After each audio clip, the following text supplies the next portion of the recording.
Our News is brought to you by Alive. Coming up tonight on Our News, demolition notices posted in New Providence shanty towns. 2 teen boys charged with the stabbing of 2 GHS students. Plus 30,000 more vaccine doses to arrive by the weekend.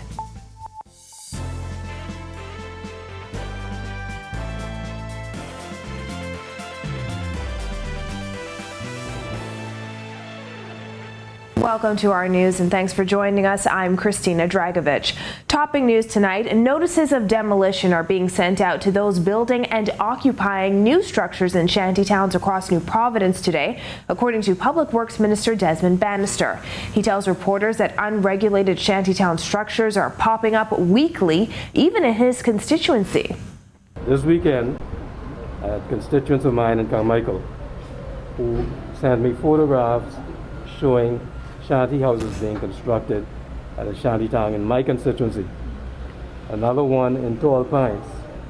And if you see these photographs, they're very close to the homes of legally built homes by Bahamians. They're going to cause challenges in those communities. The building control officer has been notified. We're going to give them the requisite notices and we're going to take them down. In the images, there's ongoing construction to one of the structures very close to another. Bannister recently said demolition of structures was set to begin on New Providence soon. Today, he said, according to the law, the notices are posted for a 28-day period. Notwithstanding what the court has said, they're not complying. It is important in those circumstances for those of us who care about our way of life, who care about our communities, where we're going to grow up our children, where our families are going to live, that we report these irregularities when we see them so that the government authorities can act promptly. Well, 2 teenage boys were charged before Magistrate Cara Turnquest DeVoe today on 1 count of murder and 1 count of attempted murder. The boys, ages 16 and 15, stood solemnly with their parents as the charges were read. They're charged with the May 18th stabbing death of GHS student Ken Paul and the attempted murder of another student. According to police reports, 2 boys were standing in the hallway at the school when 2 others approached them and an argument ensued. Paul was pronounced dead and the other student was taken to hospital. The boys were not required to enter a plea to either charge, and Magistrate Turnquest DeVoe allowed them to hug their family before they were remanded to the Simpson Penn Center for Boys. They're set to return to court on July 27th. And 1 day after a 2-week lockdown took effect on Andros and Cat Island, Health Minister Redwood Wells insisting the measures were absolutely necessary given the amount of resources on that island. Kyle Joaquin has more. We do not have all of the infrastructure in the islands, the ventilators, the negative pressure inside the government facilities to be able to hold on to those persons who would become critical. With Andros and Cat Island now under a strict 14-day lockdown due to a rise in COVID-19 cases, the health minister insisted the unpopular decision was necessary, given the limited capacity to deal with serious cases on the family island. We would have to fly them out and fly them into New Providence. So our position has always been, if we see the expanding and surging of COVID in an island, that the government will move expeditiously to break the chains of transmission. The government has secured larger ISO chambers to assist with getting overweight residents into Nassau from the family islands. It's been an issue since the start of the pandemic. We had an individual in Central Andros who was severely obese with COVID, and we were able to use the larger pods and the help of the Defense Force individuals to get that individual on the air ambulance and to be able to bring them into New Providence. So we've addressed it. Now, when it comes to securing more vaccines, the health minister says the Bahamas should actually have even more in the country by the end of the week. With over 52,000 people having gotten their first dose of the AstraZeneca vaccine, Wells said another 30,000 doses are expected in country by weekend. And that's the good news. We're getting another 33,000 doses of AstraZeneca. We're supposed to get it by the end of this week from PAHO, and that would complete the whole 100,000 dose that we got from PAHO. And that would equate to us having received 120,000 doses of the AstraZeneca vaccine. Wells recently addressed the World Health Assembly, where he said the Bahamas was praised for its handling of the pandemic. But the overall processes as to how we dealt with COVID in the Bahamas, the testing, the bed capacity, the space, all of those were what we shared, and how we were able to get the kind of results we got during the second wave. And so we really moved healthcare forward. We did it during a time of crisis, but we were able to move healthcare forward in a very aggressive and progressive way. For Our News, I'm Kyle Joaquin. The Financial Crimes Investigation Unit brought 3 men before the magistrate's court today on varying fraud charges. Jillian Gray was in court and has the details.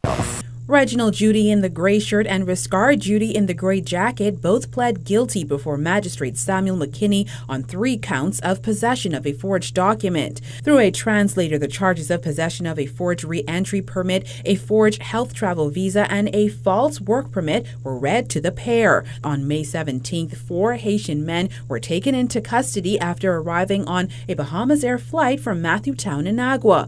Those officers who were acting on information checked the re-entry permit, the Bahamas health travel visa ID number, and the payment receipt number for the work permit. They found that there was no application for a work permit with that receipt ID number, nor was there any application before the Department of Immigration. The Ministry of Foreign Affairs did not sign off on the document according to their investigations.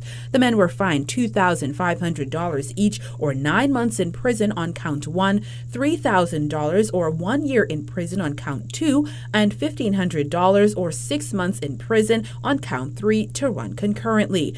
Also facing fraud charges was UK resident Shane Murphy in the black jacket. He was charged with 7 counts of possession of a forged document, 7 counts of uttering a forged document, 3 counts of fraud by false pretense, and 1 count of money laundering. 18 charges in all. It is alleged that sometime between November 5, 2019 and January 3, 2020, Murphy had in his possession and attempted to pass off as genuine a Bahamian birth certificate, a Bahamian voter's card, a national insurance smart card, a Bahamian passport, and a Royal Bahamas Police Force report in the name of Shane Harrington.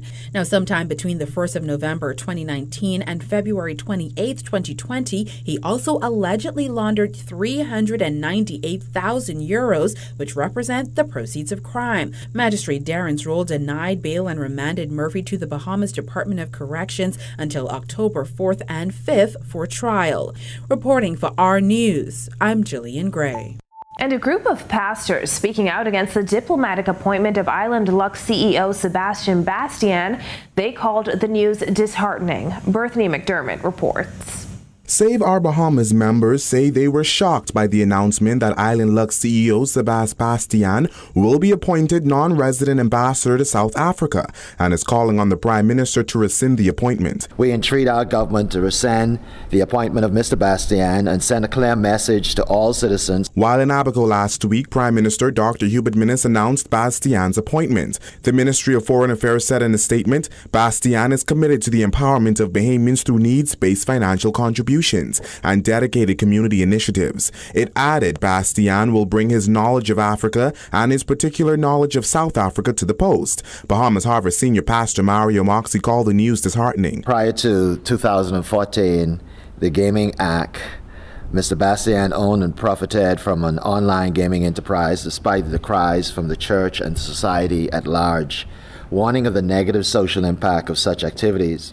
Leading up to the 2014 Gaming Act, the negative impact of the online gaming enterprise was so widely felt and disturbing to so many citizens of our country that a decision was reached by the then government of the Bahamas to sponsor the 2013 National Gaming Referendum. Despite the resounding no vote, the last Christie administration legislated the gaming industry. It was a devastating blow against democracy then as it is now.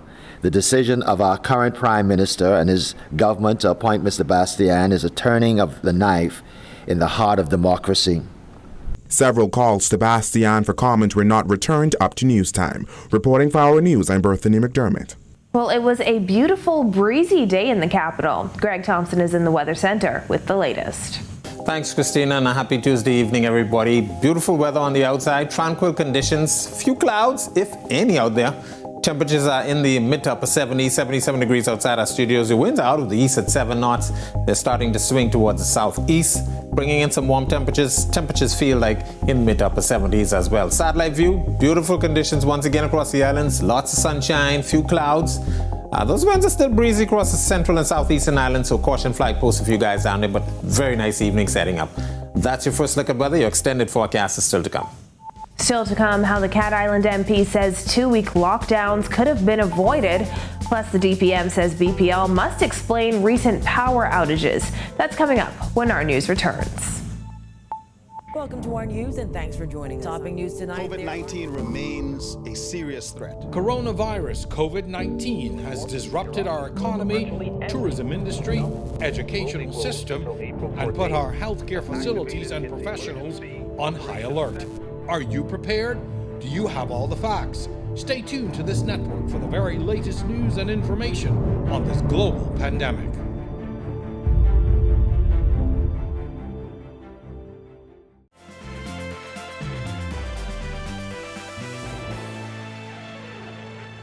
Cat Island MP Philip Davis slamming the 2-week lockdown, which he says is a direct result of the government's failure to provide adequate free COVID testing. Giorgio Bain reports. It's not about playing politics, according to Davis, who fears that the government's failure to provide access to free COVID-19 testing will continue to lead to knee-jerk responses such as lockdowns. Outbreaks that could have and should have been stopped with widespread testing, free testing, contact tracing and isolation and care for positive cases. Those things did not happen. According to Dr. Mercelin Del Regis, head of the National COVID-19 Vaccine Consultative Committee, Cat Island has a positivity rate of 59% with 33 active cases and 109 persons in quarantine. The Member of Parliament for Cat Island, San Salvador, Ann Rumkey, says that Cat Islanders were not given sufficient time to prepare for the 2-week lockdown. We depend on mailboats to ensure that we are stocked for food, and the mailboat comes once a week and sometimes once every 2 weeks. The excessive spread of the COVID-19 virus would be catastrophic for family island communities, according to the Prime Minister, who said those communities have limited healthcare facilities and no intensive care unit. But according to Davis, that could have been avoided. If he had continued the 3 clinics that were being built in Cat Island, we would have had sufficient medical facilities on that island. According to Davis, one of the most heart-wrenching parts of this lockdown is that persons on Cat Island and Andros who depend on the harvesting of crabs to make a living will now not be able to do so. It lacks thought, it lacks planning, and so you always have this uncertainty of what is the true position. So what is the true position of harvesting? Are we allowing it or are we not allowing it? Right? And not to allow it would be disastrous for those communities. Reporting for our news, I'm Giorgio Bain. Well, Bahamas Power and Light will have to explain to consumers what has been causing the recent outages across New Providence, according to Public Works Minister Desmond Bannister. While he would not say who is to blame, Bannister indicated there are those who must take the blame. I have specific concerns. They are not load shedding incidents. BPL is going to have to hold the persons who caused them responsible. When you say persons, you mean companies or employees? No, where persons have have caused them, BPL is going to have to hold them responsible. I expect that the CEO of BPL, persons responsible in BPL, will issue the appropriate releases. Members of the Rastafarian community blasting government's draft changes to marijuana laws, saying they will lead to the continued oppression of average Bahamians. Jared Higgs has that. Members of the Rastafarian community are outraged after leaked drafts of the Medicinal Cannabis Bill 2021 and an amendment to the Dangerous Drugs Act didn't include anything about Rastas using the plant for religious purposes. They didn't even give us the respect to see our sacramental rights. The Marijuana Commission also recommended that the sacrament should be part of the freedom going forward for the Rastaman. The group also took exception to the $10,000 license fees to enter the different segments of the industry, pointing out that the average Bahamian doesn't have $10,000. The consensus among the group is that Rastas shouldn't have to pay those fees, saying they've agitated for the plant, been persecuted for it, and have paid their dues. The Rastafari community was amongst the in the battle from everyone even knew about marijuana, what it does for the people. We've been agitating, we've been spreading the word of the healing processes of marijuana. So I don't see, and we still going through it, so I don't see where we should even be paying. They should grant it to us. But if that's what they want to do, let them do it, because they can't stop Rastafari children nowhere under the sun. Rastafarians say that choosing their religion comes at great personal sacrifice. Losing family and running afoul of the law were common for many of these men. But now things look to be changing, and they don't think it's fair if they're left out. They want a place on all marijuana committees and a spot on the licensing authority. This, Higari no, says the Rasta man would defend this. Is the Rasta man would get persecuted for this. Is the Rasta man would pay plenty money to the system for this. Reporting for Our News, I'm Jared Higgs. It's now time for tonight's Financial Market Minute, brought to you by RF, your local investment bank.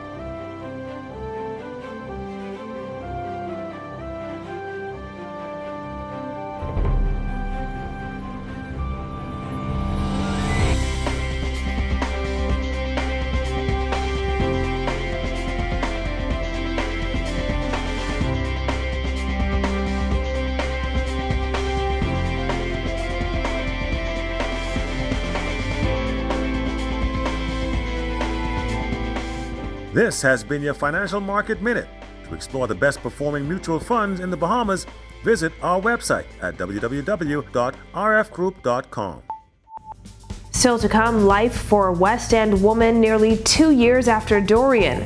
Plus, Shanae Miller-Weibo dominates in Boston. The details after this. Welcome to our news and thanks for joining. Topping news tonight. COVID-19 remains a serious threat. Coronavirus COVID-19 has disrupted our economy, tourism industry, educational system, and put our healthcare facilities and professionals on high alert. Are you prepared?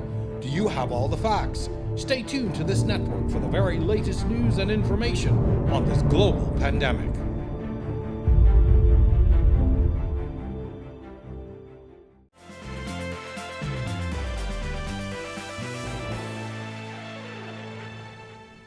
This is our news. Welcome back. The COVID-19 pandemic has been hard for everyone, but it's been even tougher for those who are still recovering from Monster Storm Dorian, like one elderly Grand Bahama resident who says she doesn't even have a table to put food on. Jasmine Brown has her inspiring story. 69-year-old Theda Bethel is a determined retiree. The West End resident says she will not let what she doesn't have keep her down. For me, I'm happy that at least I can eat, I can pay my bills. But right now, even that, we don't even have a table to put our food on, so we eat with our food in our laps. Bethel moved back to Grand Bahama in mid-2012, bringing along her elderly mother and looking forward to spending her retirement in the quiet community. But in the 9 years she has called Grand Bahama home, she and her family have faced two major storms, Hurricane Matthew in October 2016 and Hurricane Dorian in September 2019. She says, like many other parts of Grand Bahama, West End is still reeling. It's just so much to be done. Bethel adds that the COVID-19 pandemic has been like a double whammy. Everything is at a standstill, for all of us. Because right now I'm just trying to get myself together from the last hurricane. So everything it's going to take time. Grand Bahama was always not doing too good, and now it's worse.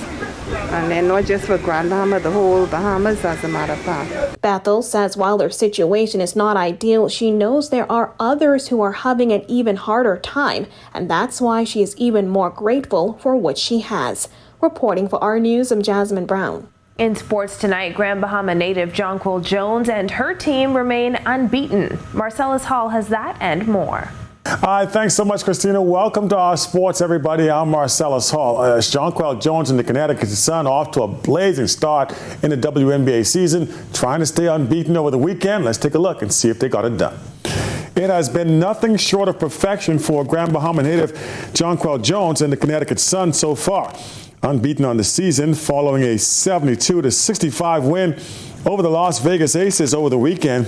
Jones, another solid performance as she finished with 19 points, 11 rebounds, 3 assists and 2 steals in 30 minutes on the floor. Connecticut now 5-0. They play again tonight against the Seattle Storm. And speaking of perfection, Shawnee Miller-Weibo continued her dominance of the track scene over the weekend.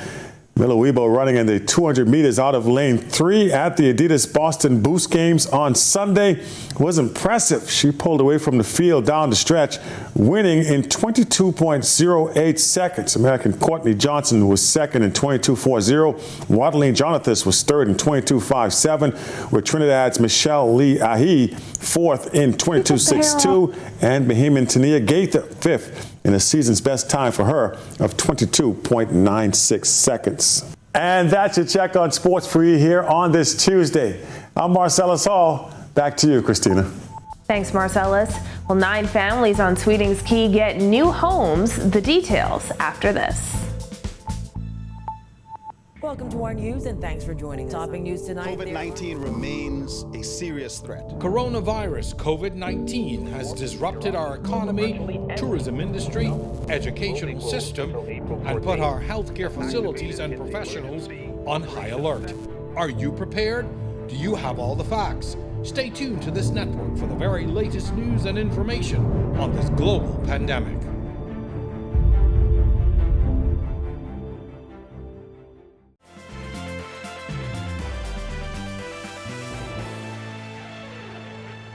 Welcome back to our news. Pleasant and sunny conditions ahead. Greg is back in the Weather Center with the details. Thanks again, Christina.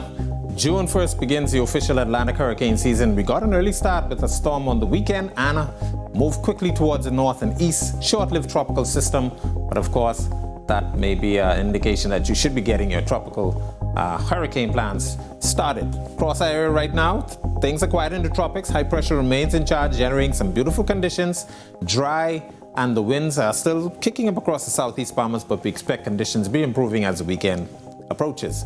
Boating conditions for the northwest and central Bahamas tonight through tomorrow. Northeast to east winds at 10 to 15 knots, seas running 2 to 4 feet over the ocean, while in the the southeast Bahamas, your winds will be northeast to east at 15 to 20 knots, seas running 4 to 6 feet over the ocean. Here's a look now at your national forecast.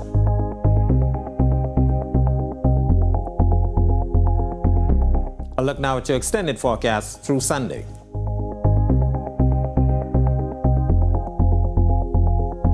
That's a look at our weather. Make it a great night, everybody. Christina?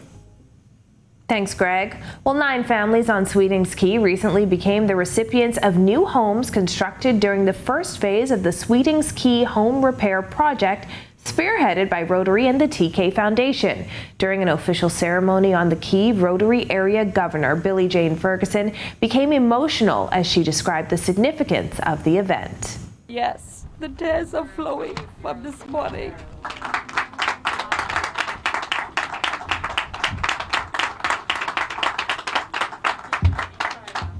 It's flowing because I too suffered much loss during Dorian. And today I wear this shirt as a representation of what it means to survive. The Sweetings Key Home Repair Project began in January to assist displaced residents since Hurricane Dorian destroyed 90% of homes on that key in September 2019. Those who received homes say they are grateful. I feel great today. I'm thanking everybody who are assisting with us with this day. Very grateful and thankful. Okay. I'm very happy and appreciative of it. Well, thank you for joining us for our news tonight. On behalf of the entire team, I'm Christina Dragovich. We'll see you right back here tomorrow night. Have a beautiful evening, Bahamas.